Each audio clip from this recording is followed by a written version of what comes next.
नमस्कार दोस्तों, आप सभी का स्वागत है आपके अपने YouTube चैनल में। हम आपके सामने फिर से हाजिर हैं एक नए वीडियो के साथ। इस वीडियो के साथ हम एक नई परंपरा की शुरुआत कर रहे हैं।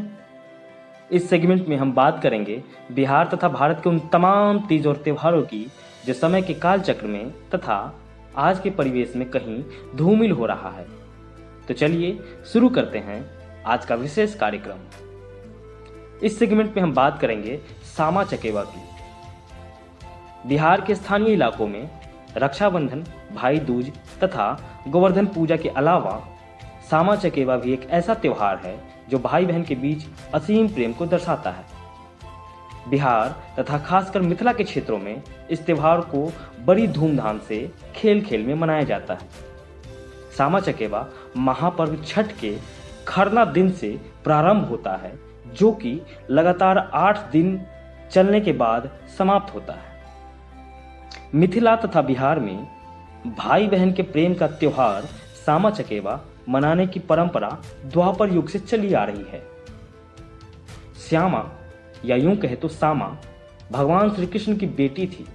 उनके पति थे चक्रवात, या आम बोलचाल में उनको चकेवा भी कहा जाता है। श्री कृष्ण के पुत्र सांब को मैथिली में सतभैया भी कहा जाता है। वो अपनी बहन सामा से असीम प्रेम करते थे। सामा प्रकृति प्रेमी थी, जिसका ज्यादातर वक्त पक्षियों, वृक्षों तथा फूल पत्तों के बीच ही बीतता था। वह वृंदावन में ऋषियों के बीच खेला करती थी। कृष्ण के एक मंत्री चूरक, जिसे चुगला या चुगलखोर भी कहा जाता है, उसने सामा पर वृंदावन के एक तपस्वी के साथ अवैध संबंध का आरोप लगा दिया। भगवान कृष्ण उनकी बातों में आ गए और अपनी बेटी को पक्षी बन जाने का श्राप दे दिया। सामा पक्षी बन गई तो उसके वियोग में उसका पति चकेवा भी पक्षी बन गया। जब सामा के भाई सांब को यह सब मालूम पड़ा तो उसने श्री कृष्ण को समझाने की बहुत कोशिश की, लेकिन कृष्ण नहीं माने। तब जाके सांब ने भीषण तपस्या करने की ठानी। सांब की कठिन तपस्या से खुश होकर कृष्ण ने सांब को वचन दिया कि सामा हर वर्ष कार्तिक के महीने में 8 दिनों के लिए अपने श्राप से मुक्त होकर उसके पास आएगी। भाई की कोशिश से कार्तिक मास में सामा और चकेवा का मिलन हुआ। उसी दिन के याद में आज भी सामा चकेवा का त्योहार बड़ी धूमधाम से मनाया जाता है। परंपराओं के अनुरूप इस त्योहार में की जाने वाली हर बातें मार्मिक है।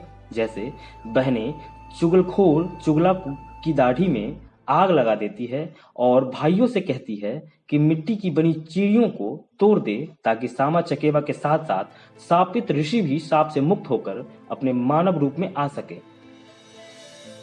सामा चकेवा को आप पौराणिक त्योहार न भी माने तो भी यह एक लोक त्योहार है, जो कि लोक जीवन से जुड़ा है। इसमें आज भी शारदा सिन्हा जी के गाने गांव के अधिकारी और सामा खेले गेलेली जैसे लोकगीत का बड़ा महत्व है। सामा चकेवा के 8 दिनों के त्योहार में एक पर्यावरणीय संदेश भी छुपा है। इस आयोजन का एक बड़ा मकसद सर्दी शुरू होते ही मिथिला क्षेत्र में आने वाले दुर्लभ प्रवासी पक्षियों को सुरक्षा और सम्मान देना भी है। मिथिला में श्री कृष्ण के परिवार संबंधित त्योहारों का प्रचलित होने का शायद एक दूसरा कारण यह भी है कि भगवान बलराम श्री कृष्ण से नाराज होकर अपने समर्थकों सहित मिथिला नगरी में बस गए थे। हो सकता है तभी से उनके समर्थकों द्वारा यह त्योहार बिहार में मनाया जाता हो।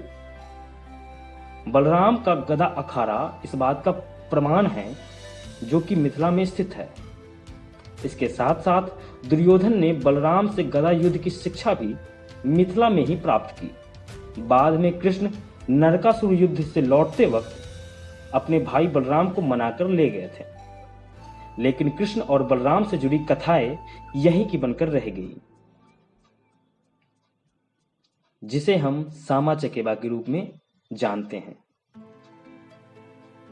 तो ये था हमारा आज का पौराणिक लेकिन विलुप्त होता हुआ त्योहार सेगमेंट। हम आपसे आगे भी मिलते रहेंगे, इसी तरह की वीडियो बनाते रहेंगे और आपसे मुलाकात होती रहेगी। हमारे साथ जुड़े रहने के लिए धन्यवाद। आशा करते हैं आपसे जल्द मुलाकात होगी। धन्यवाद।